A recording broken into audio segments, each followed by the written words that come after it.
I was left for dead. That's how my journey in entrepreneurship started. I left the corporate world and my finance and MBA degrees behind me to share my story. Welcome to That Entrepreneur Show, where resilience meets hustle. Let's build and learn from our guest now. Third red flag, it's you are overlooking the budgeting and the forecasting process in your business, especially with expenses and with so many apps and things that we are continuously adding each and every day. Your expenses can go spiral and you can lose a track every single moment if you're not looking at your expenses regularly and you're not comparing them with the budget that you have.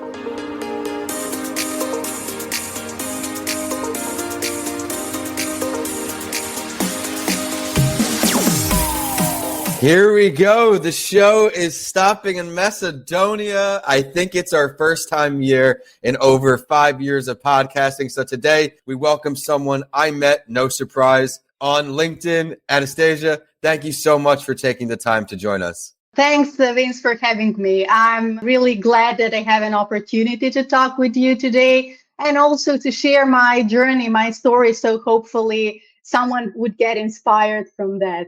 Oh, people will definitely be walking away inspired. Everyone, welcome back to That Entrepreneur Show. Thank you for tuning in and making this show a top 2.5% global podcast. I can't do it without any of you listening on, any of the amazing guests like Anastasia. So thank you today. And this is That Entrepreneur Show, the #1 podcast for small business owners and entrepreneurs, where we get right to the point, talk about the lessons learned, what got them to success, and everything you need to level up on your journey. Big shout out to John Ford with his new Empathy card set and Empathy app. Head to theempathyset.com. And if you want to start your podcasting journey today, head to Coming Alive Podcast Production. But for today, we've got the founder of Books at Ease. We've got the founder of NextGeneration. She's got her hands in so much, and it's to help entrepreneurs and online business owners really grab a sense of what they're doing. Both businesses have different missions. She can explain it better than I can. But before I let her give everyone the gold,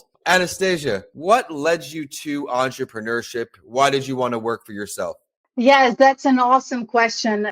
I was working for almost 15 years in the corporate world as accountant, and I was basically started from entry level to leading positions. But then I realized that basically I can do it more in this world and share my knowledge, my expertise, and make a company that will contribute basically in this entrepreneurial world. So I wanted to start on my own. My journey started 7 years ago with NextGeneration and 3 years ago with Books at Ease. So it was quite a journey, but I'm grateful for everything I have learned so far. What is one of your biggest lessons learned from your time in corporate that you now apply to yourself in entrepreneurship?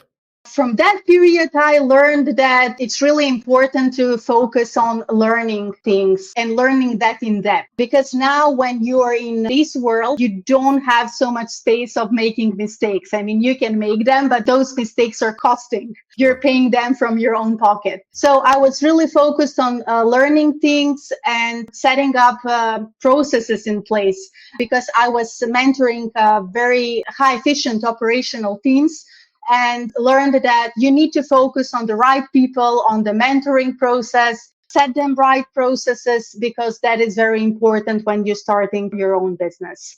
Yeah, 100% there. The processes, the standard operating procedures, I'm even still incorporating more and more with my team because it does help you. Everyone's on the same page and all of your new hires are easily onboarded with your culture. You mentioned that your first company started 7 years ago, so congratulations for sustaining that. And I've got your information sheet pulled up here. Everyone listening on, if you want your own information sheet template for your shows, please reach out to the team. And it helps you ask the guests what valuable insights they can bring to the show. And for me, it's definitely learning what got you started at that business in the beginning. And I know it's a bookkeeping firm dedicated to helping digital businesses take control of their finances, but it's bigger than that. Let's talk about it. Yeah, so basically, NextGeneration was initially started as an outsourcing company for accountants and CPAs from US. So we've been focused 7 years on building a highly efficient operational teams who are trained, skillful, and who are successfully supporting US practices. That was basically the foundation for me to open the NextGeneration Academy, which I'm successfully leading for 4 years, Yes.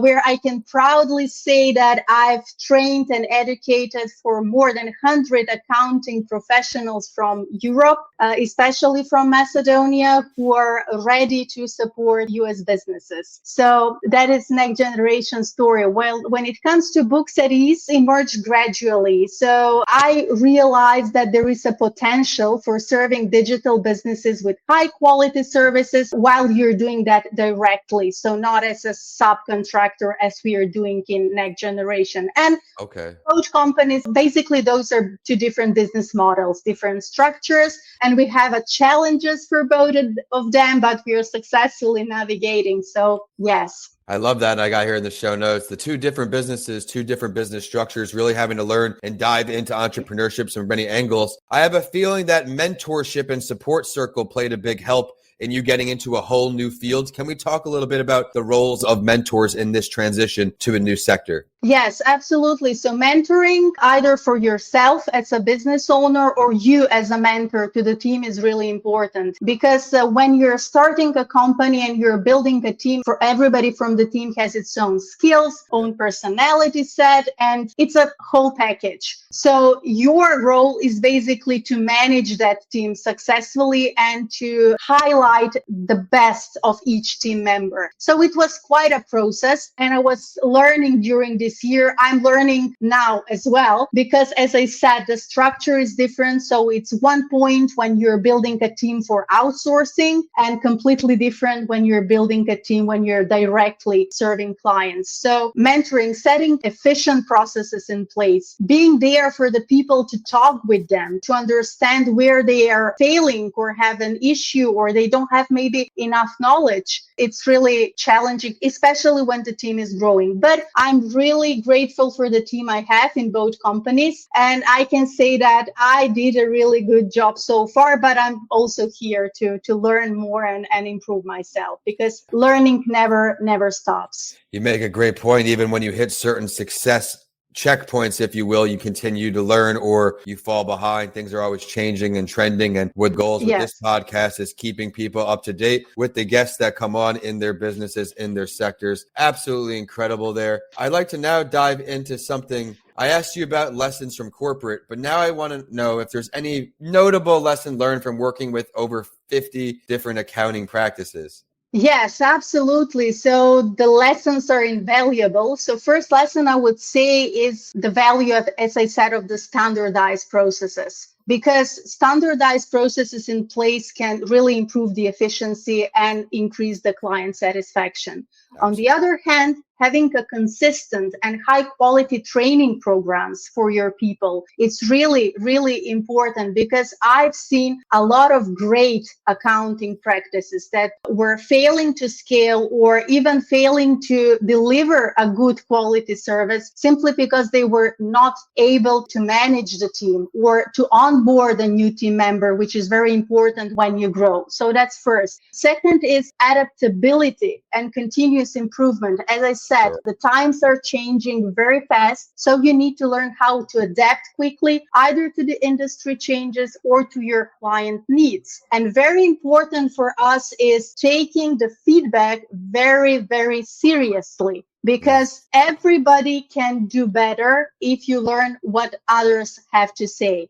Third thing that I've really learned and incorporated is building a relationships. So building a relationship is a long-term process. It can be done in a day. So you need to build a trust. You need to build a credibility with your partners, with your clients. So building relationship is very, very important. And most important thing is invest in talent, invest in people. Because I had a situation in the past, everybody is learning, and I thought that, okay, I will be hiring an HR person at the point when I was not ready to do that. So what happened? I have stepped back from communication with my people, with the team, having in mind that, okay, HR will handle the thing. But then what happened? Cultural crisis happened because people, especially when you're small, are learning from the owner, from the leader, the one who is building that company. So again, I'm not saying that the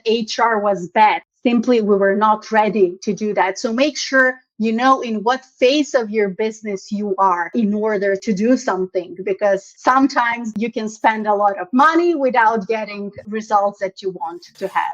I think many entrepreneurs out there, or at least me, have wasted money at some point doing something we wish we knew at the point when we did. So thank you for sharing that. And I want to keep diving into some of this expertise you have. What should business owners look for when they are choosing a bookkeeping partner?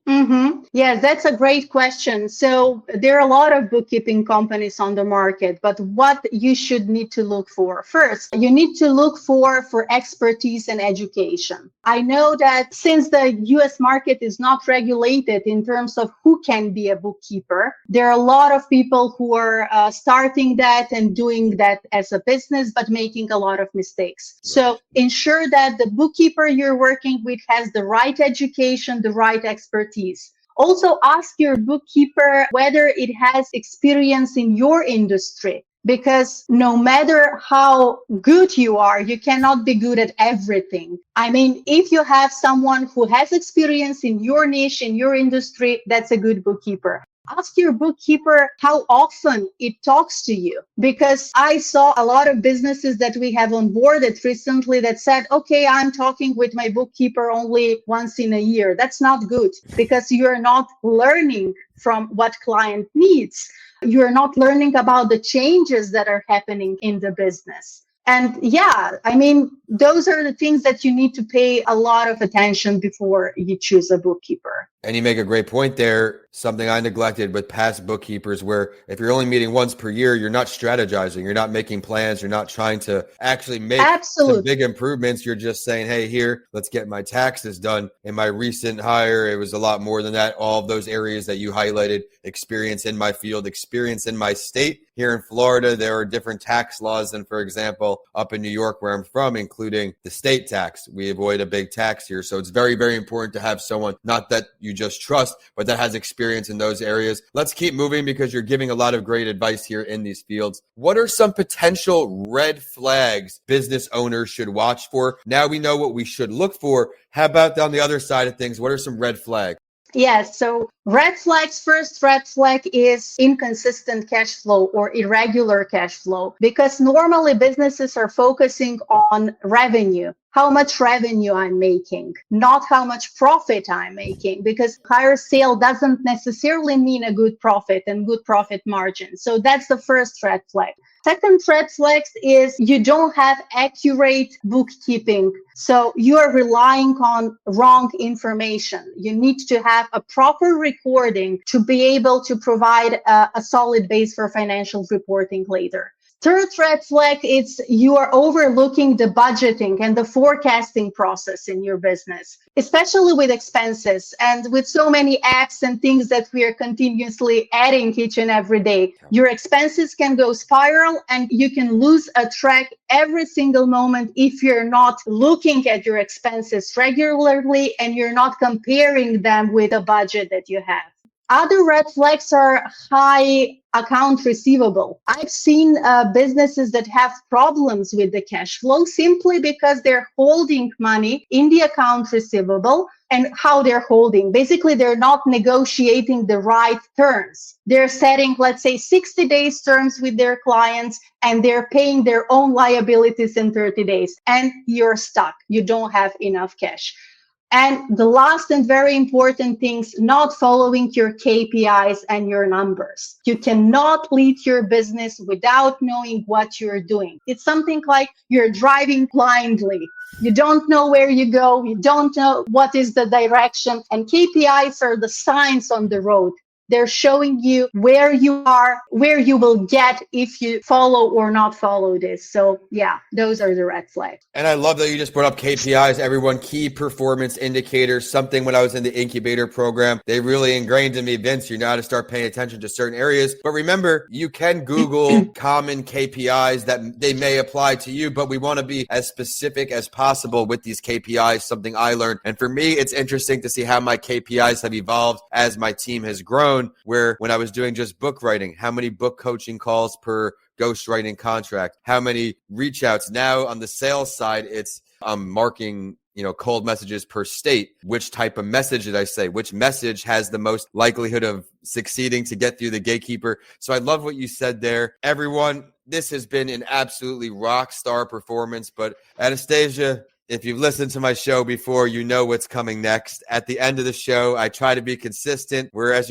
we have phases. We had the before entrepreneurship, what's going on right now, and then we're going to talk about what's next. But we'll do a little switcheroo today. Before we get to what's next, which entrepreneur throughout history, dead or alive, would you choose to have a conversation with if you could? Well, I will say I would love to talk with Elon Musk. I really like what he did, especially with this technology and skyrocketing thing that he is doing. So yeah, that's the most popular and famous at the moment, considering all the things that are happening in the US. Oh but yes, I would love to see what he did and actually how he has managed to build such an empire in a not very long period of time. Well, I'm going to have to delve a little deeper because it is a very popular choice. Where would you sit down with Mr. Musk if you had that opportunity to choose? Where in terms of location, or maybe... Ball's in your court here, Anastasia. Where do you want to sit down? Well, I would love to invite him here in Europe because he is mostly focused on US market these days. So I want to invite him here, let's say Macedonia or maybe in Italy, to see that there is another part of the world who is very good and successful nowadays. So yeah. I absolutely love it. And all politics aside, I should say, what he does as an entrepreneur is certainly very inspiring. From PayPal, now launching ships. He's in the White House. I mean, as an entrepreneur, building your brand is a constant work in progress, constant challenge, and he does a great job at that. And Anastasia, before we get your contact info, what's next? We know you got these two businesses rocking and rolling. What's next for you?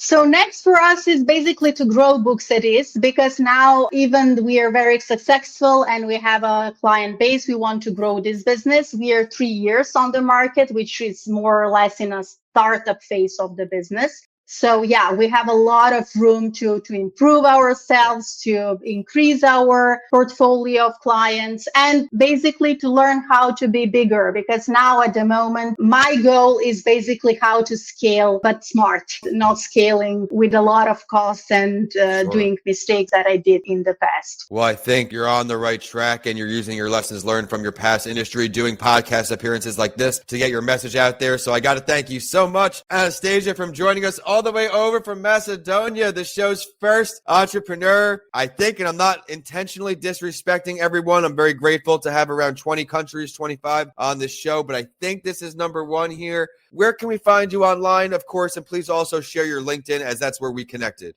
Yes, my LinkedIn profile is Anastasia Ristovska. So everybody who wants to connect with me can send me a contact request, and I'm glad to accept it and to connect it. Also, our website is www.booksetease.com. So everybody who is interested in learning what we're doing, how we're helping digital businesses, can look for the information there. I love that. And be sure, everyone, to connect with her on LinkedIn. Check out her website. She has a lot to offer. She's a very inspiring entrepreneur with over a decade of experience in multiple sectors. So add her to your network on LinkedIn. My name is Vincent A. Lancey. Please feel free to add me on LinkedIn as well. I'm on all social media at my name, and vincentalancey.com is my website. Learn more about what I have going on outside of podcasting there. But this show is brought to you by johnford.com with his Empathy Card Set, Empathy Set app. As entrepreneurs, we are often overloaded, so taking time for our mental health is extremely important. Show love to him there. And if you want to learn how to podcast today, head to comingalivepodcastproduction.com. And with that, we're signing off from Florida all the way around the world to Macedonia with an incredible female entrepreneur. Anastasia, thank you so much. Thank you so much for having me today. It was a pleasure talking to you, pleasure sharing my journey, and I wish you a great of success moving forward, because what you're doing is awesome and great, and your vision to promote entrepreneurs all over the world is very inspiring. So good job, keep up with the good work, and hope to see you or talk to you again. Thank you, Anastasia. And everyone, we'll see you next week right here on That Entrepreneur Show.